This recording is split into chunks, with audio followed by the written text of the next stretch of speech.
Everyone, welcome to the Triple Threat Comics YouTube channel. I'm your host, Ian Miller. Tonight, we're actually going to do a different segment. We're actually going to do our very first movie review. And what's the movie we're reviewing tonight? Thor, Love and Thunder. Now, the movie's been out for quite a while now, and I wanted to get my thoughts down about it, and pretty much talk about what I thought of the film and where I think the MCU is going to go. But first, if you haven't seen Thor Love and Thunder, please stop watching this episode.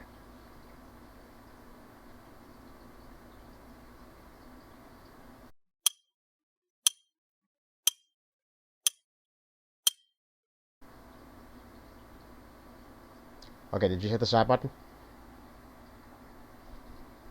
You didn't hit the stop button, did you? Hit the stop button and actually go see the movie, because this episode will contain some spoilers. So if you haven't seen Thor Love and Thunder, go see it now and stop the episode.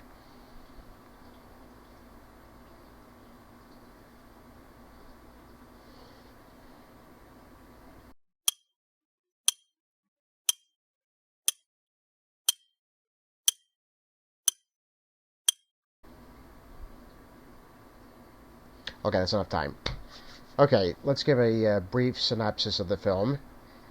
Thor enlists the help of Valkyrie, Korg, and his ex-girlfriend Jane Foster to help fight Gorr the God Butcher, who intends to make all the gods extinct.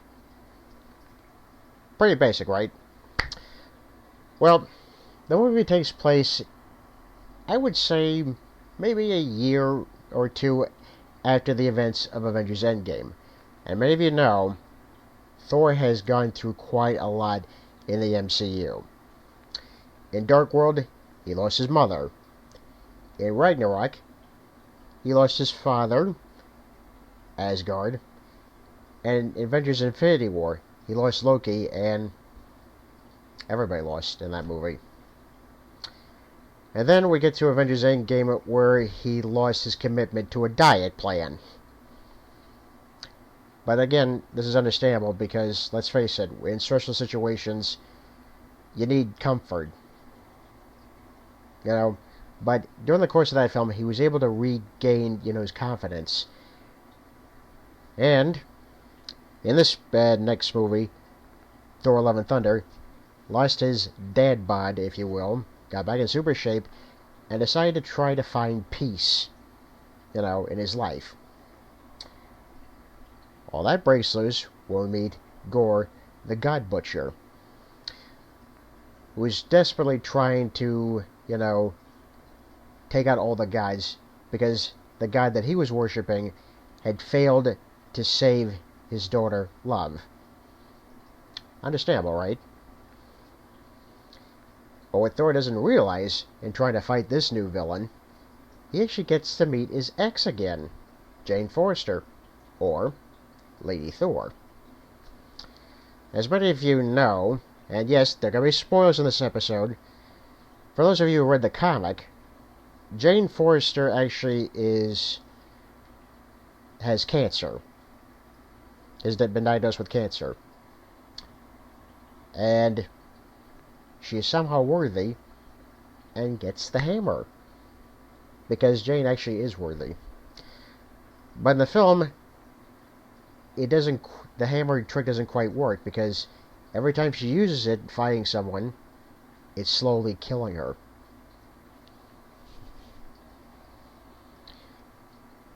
I have to say, just from that description I just gave you, sounds like a pretty exciting film, right? Well, I have a problem with the film. And here's my problem. It seems the focus is too much on the love story, which is fine, by the way, I didn't mind that, but not enough in the main plot.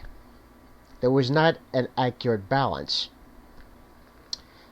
And I clearly felt that some things were definitely taken out, probably for time, requirements, which is odd because everyone does a 3-hour movie now.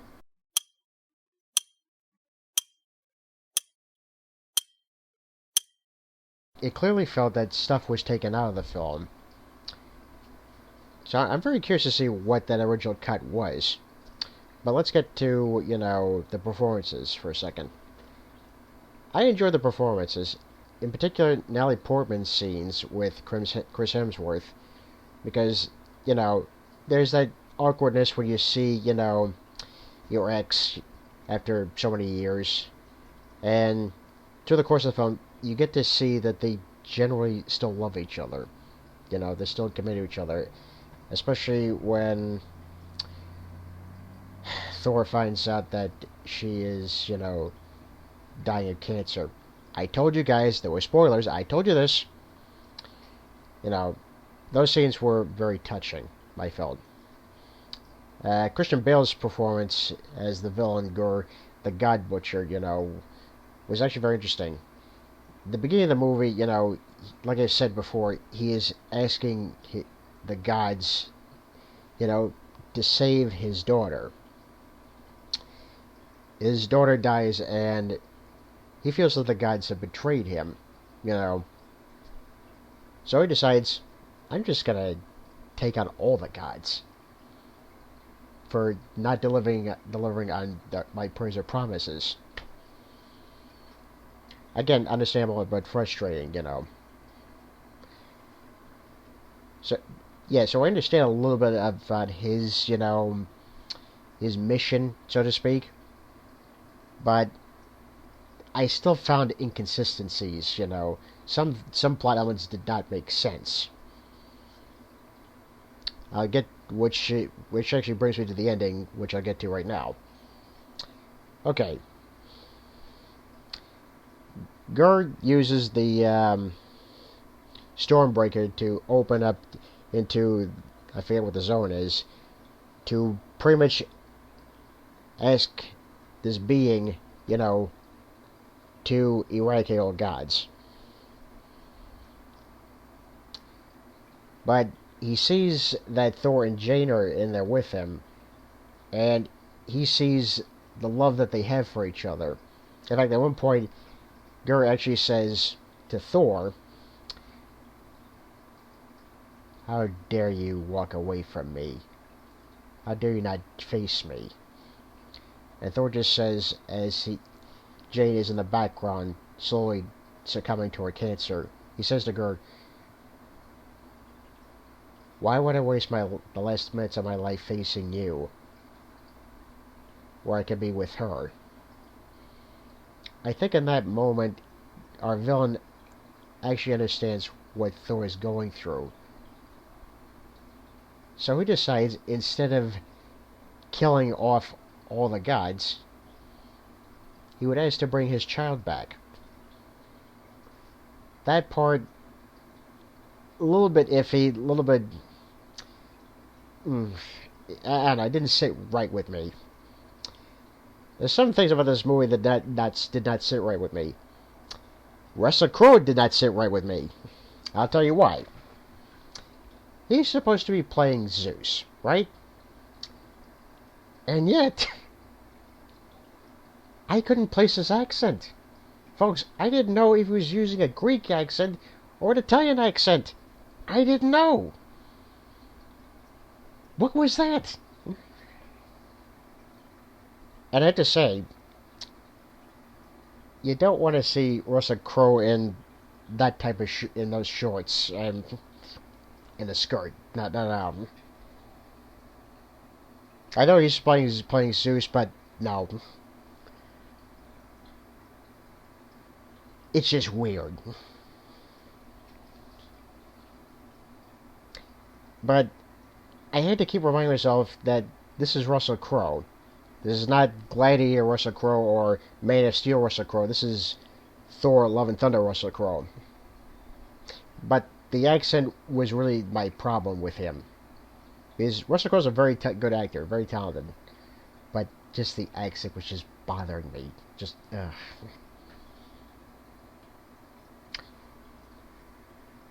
What else did I love about? What else did I think about the movie? Well,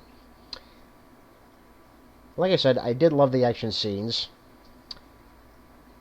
The performances, I thought they were very good. Well, maybe not Russell Crowe's, but everyone else was good. You get to find out a little bit more about Valkyrie's background, which we appreciated.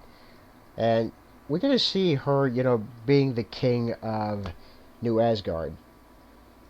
I mean, they actually have rides in Asgard, in New Asgard. Wouldn't you want those rides in Disney World? I'm thinking.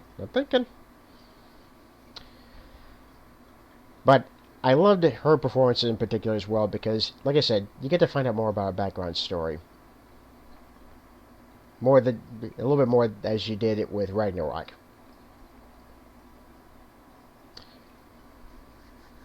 But I have to say, would I call this the worst Thor movie in the series? I wouldn't say it's the worst. It's not the best. Let's face it, folks, it's not the best. But it's not the worst. The worst movie ever would be, if you're sitting in the audience and you're just rewriting the movie as you're watching it. Unfortunately, because I'm a comic book creator and a writer, I'm finding myself do that now. I actually didn't do this with Thor: Love and Thunder. I didn't do that.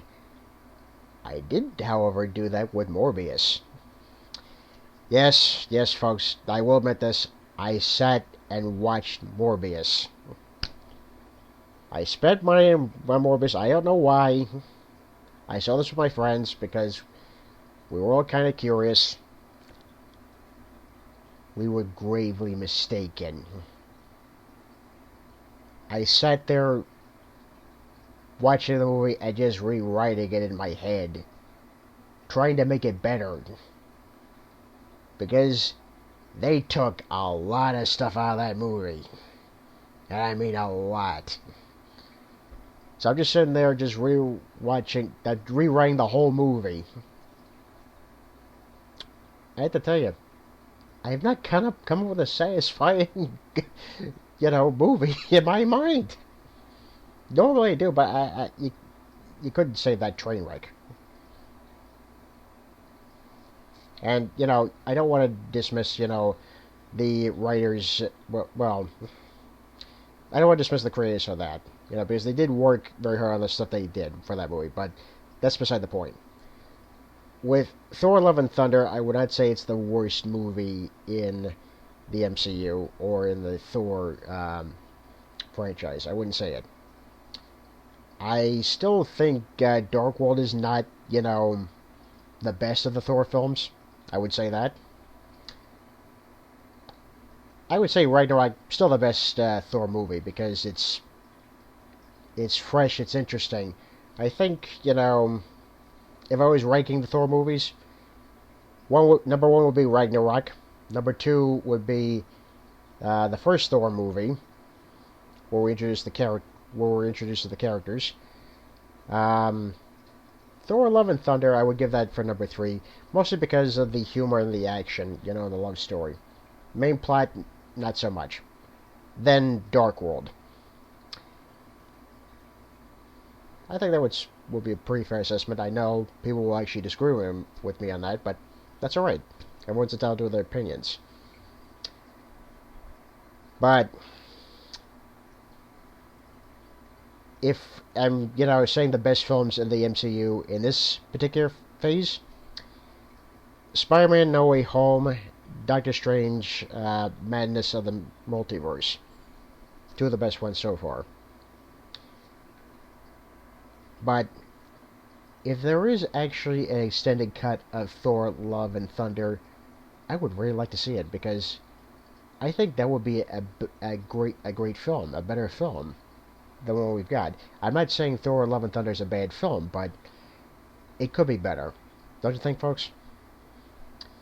So, if you guys would actually like to see an extended cut of Thor: Love and Thunder, please make your voices heard. But if you guys love the film as the way it was, that's okay. That's okay too. But the love story was very touching, and still that line that Thor says to the villain, saying, "Why would I spend my time facing you where I can be with her. It gets you right here. It's the same thing with Doctor Strange line in, Madness of the Multiverse, where he's speaking to Christine, where he says, "I love you in every universe." That's when the writing is working. Those two lines got to me, just crazy. But I think going forward, I'm glad that the MCU is actually having this much confidence in their filmmakers. I really do. And there could be a potential Thor 5.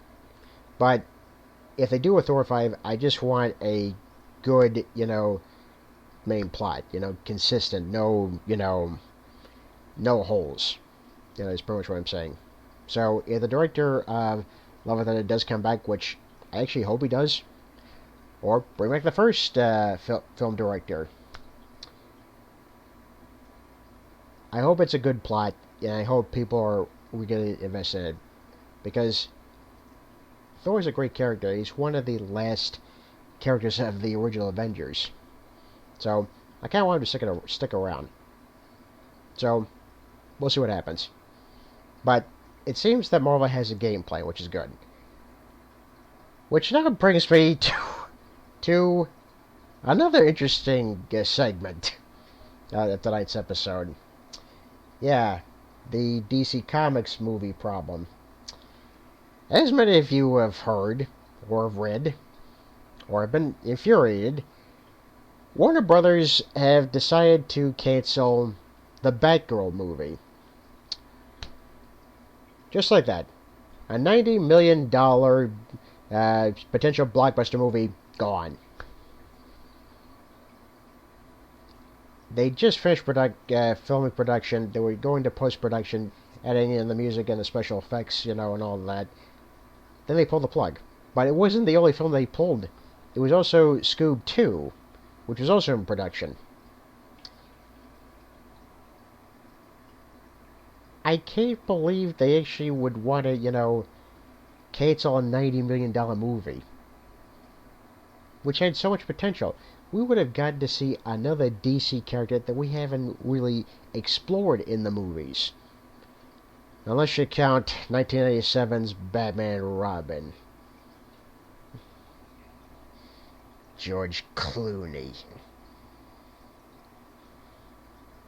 I'm sorry, I can't take that man seriously in the bat suit. I really can't.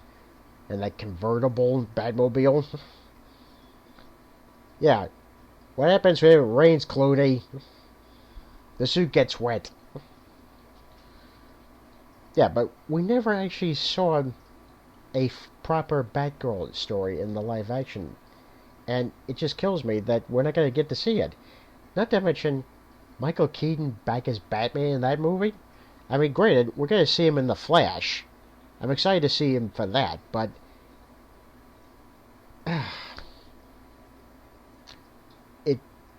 it's a waste. It really is a waste.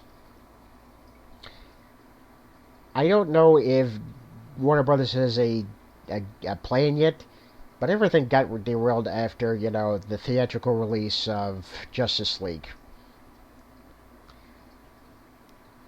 I have no idea what they're going to do going forward. It's just mind-boggling to me. It really is. I hope to God they got a plan. I really do.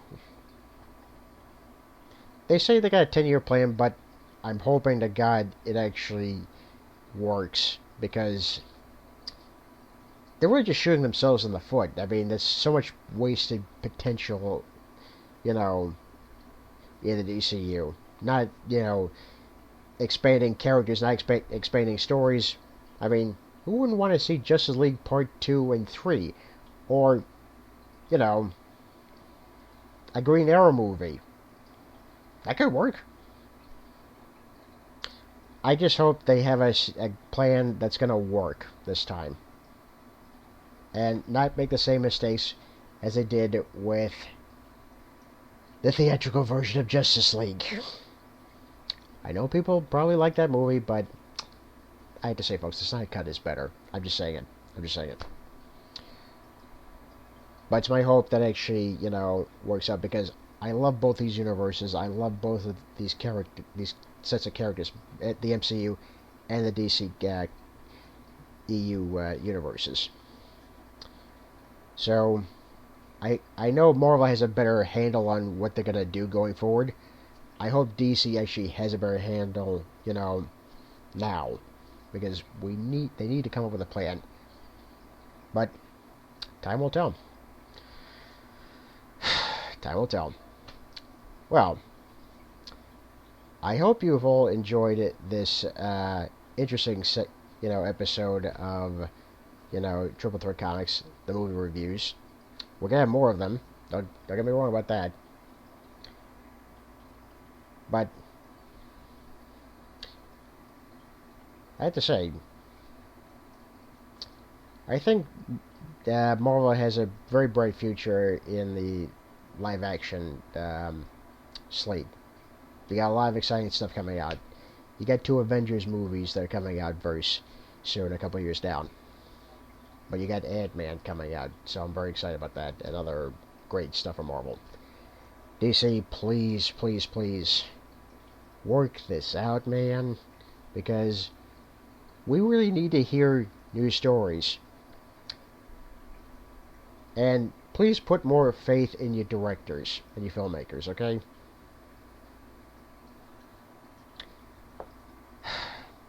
Well, I think that's all I have to say on this episode. I'm your host, Ian Miller, and this has been the Triple Threat Comics YouTube channel. Have a good night.